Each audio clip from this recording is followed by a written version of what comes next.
So today, or before I forget, new Tom Lamb hats are now online. I'll put the link in the description, or just go on Google and type in Tom Lamb hats and I'm sure the link will come up.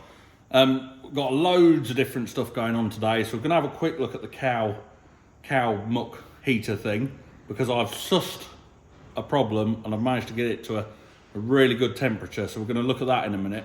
Then we've got some seed dressing to do, cultivations to do, the sugar beet's near pretty much gone, so we've got to rip all that ground up, and there's just loads going on at the moment. So the first thing we're going to do, we're going to look at this cattle muck heap, and I've pulled the tube out of the inside, and what had happened was there was airlocks inside of the tube, so we've eliminated all the airlocks and we've put it back in, and let's go and have a look.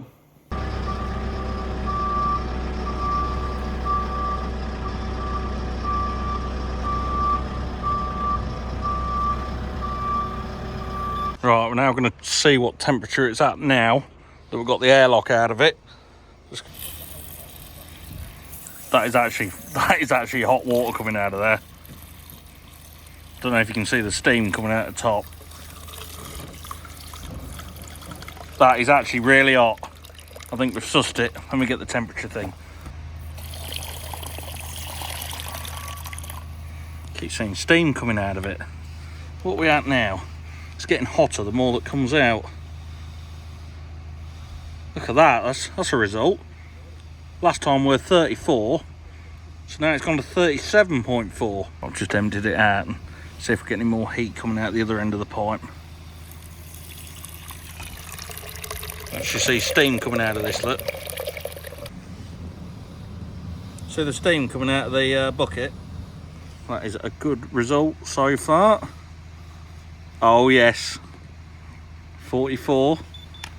Let's go a bit more. Let's have a bit more out. It's getting hotter.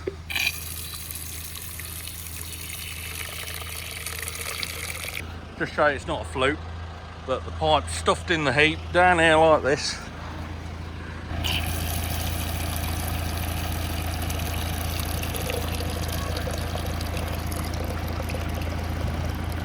Oh, nearly 50 degrees. Let's see how warm that is. That is hot.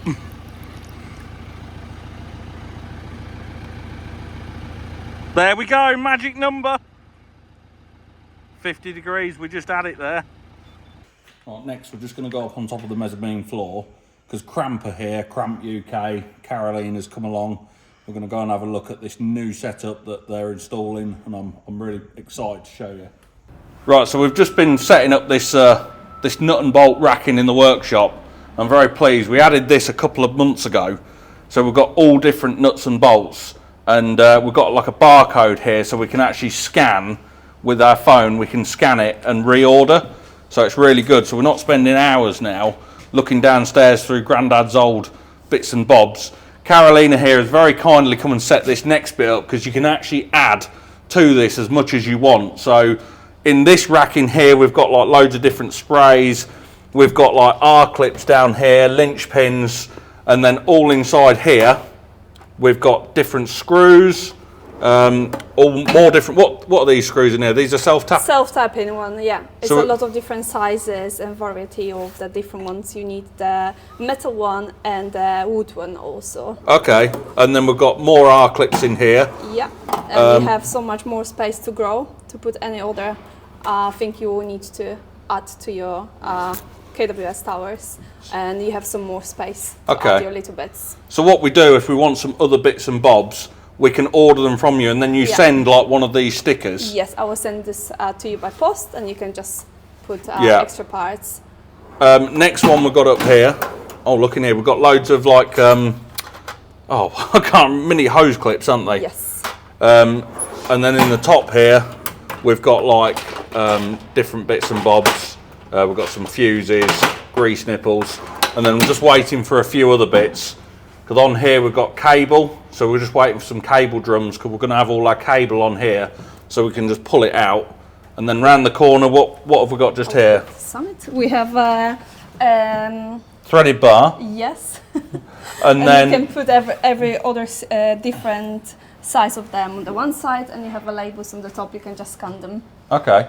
And then I've just put that there for the time being because I'm probably going to add a few more racking in the future. Yeah. So we've got zip ties here as well, and then I've got a few more to add on here. We've got all the grinding discs. Yes, we'll be get another one plate like that on the top, and then all the grinding disc will go on the top.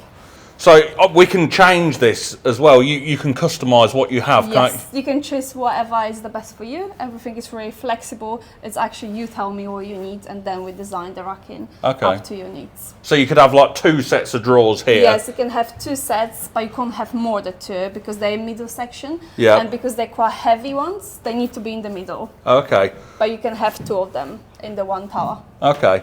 So what I've done here, this was like a nut and bolt kit, but you do like starter kits, which is like a 2 tower, Yes. which will come with like a few nuts and bolts, a bit of spray, a bit of everything just to get people going. So it depends what you're doing and what sort of environment you can customise how this racking works, and then hopefully in the future, like I say, I'm going to have probably 2 more racks with more stuff, but I don't know what I want yet. No doubt you'll show me like some different things you do that we can sort of use. But anyway, thank you, Carolina. Thank you very much. Thank you for coming and helping me setting it up. You're more than welcome. With these, just quick one as well, sorry I forgot. With these nut and bolt racks, when you buy them, you come and install them as well, do you? Or mostly yes. It also depends. If it's one tower, we don't. Yeah. Because it's really easy to set up this on yourself. But it's the more the 2 or 3, we will do that for okay, you. yeah. So if you buy like a big rack like this, you'll come and install it all. Yes, we do. Wherever it is. Yeah. Lovely. This will be all done. Thank you very much. Thank you.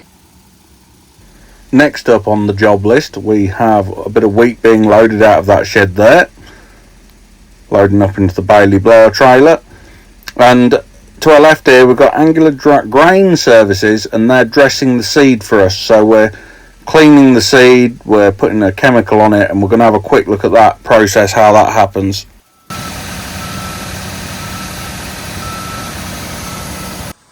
First of all, we've got last year's spring barley seed that we saved, and you can see it's got like bits of green in it and bits of rubbish that we don't want. So it's coming out of the trailer, it's going into this little seed sock here, and then it's going into this elevator here, which is taking it up into the lorry. Here the shaker sieves are, that's cleaning the grain, so it's separating all the little seeds out that we don't want. And then it's going up here into this next shaker, and we're going to go up on top and have a look. This is the chemical that's being applied to it, so it gives it a bit of a head start by applying chemical to the seed. Here's the shaker. I'm not actually too sure what this bit's doing, but yeah, this is shaking all the seed into different compartments by the looks of things. This is where the seed is now being dressed with the chemical, which is a red coloured chemical. So it's going into this centrifugal sort of spinning thing here, spinning it round, and then it's going to go down. There it is. Now it's all come out red out of there, and then we're going to load it into the bags that are weighed. Each one's weighed so that we know exactly how much corn we're going to be drilling into the fields. I didn't get the bloke's name, the guy's name. I know you watch the videos who drives the lorry and operates this machine, so thanks for letting me have a look round. On to the next job, sugar beet, last bit of the sugar beet, and this lorry just needs a little pull just because it's a little bit wet on this bit here, so we'll pull him under the beet cleaner and load him up. Here's the B&A cool clip bucket with a high tip bucket, so we'll be going to the factory and having a look around there soon as well. That'll be quite interesting. So we are got some more factory tours booked, but I just haven't had time to do it because I've been very, very busy. After the sugar beet has been lifted, this is the spot where all the trailers have been running across the field to tip it near the road, tip all the sugar beet in a heap near the road. So we're having to use the subsoiler. Just in here as well. You see how hard it is.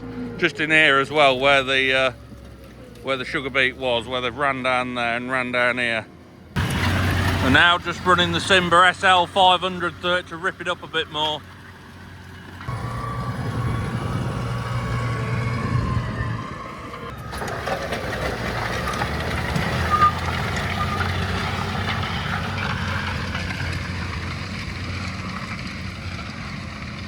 You see where the beet harvest has packed it all down, look, so we're just loosening it up.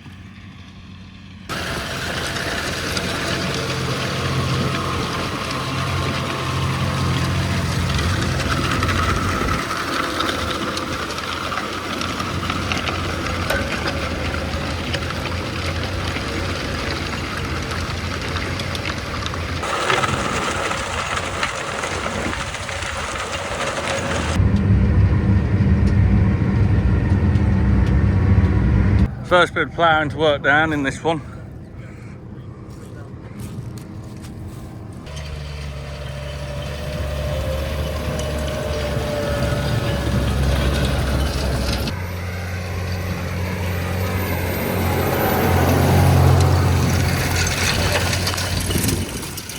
Just doing a bit. The wife's come to drive now. Looking at my beehives.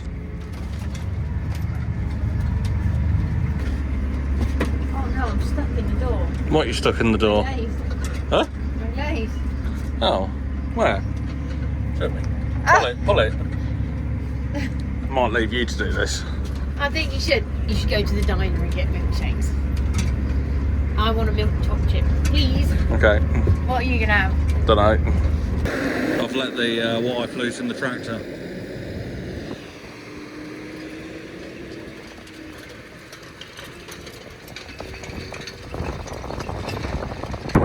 There we go. I've got a strawberry milkshake. Got her a mint milkshake. Got a JCB ram just sat here. And I don't know if the weld's split or something's split. If I pull that up there, I've just ground that bit down because there's hydraulic oil coming out of there. So we've got to just got to weld it up so that the hydraulic oil doesn't come out of there anymore, and then we can put it back on the JCB. First thing I'm going to do, I'm going to pull this ram out so that it's not at, the seals are not at that end, so it gets hot, so they pull the seals down here out of the way.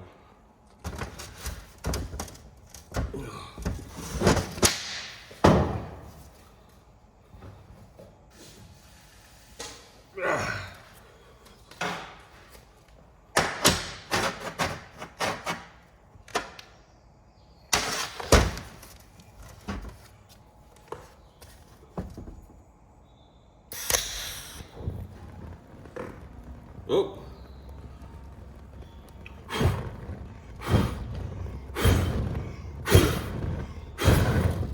That's the brake cleaner.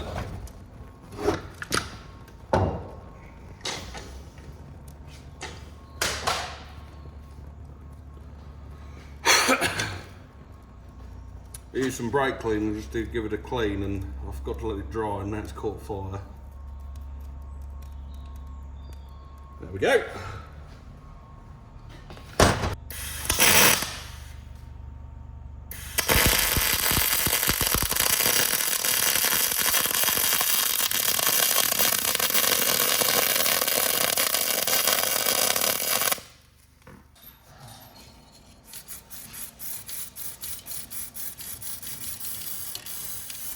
Not really sure why this cracked,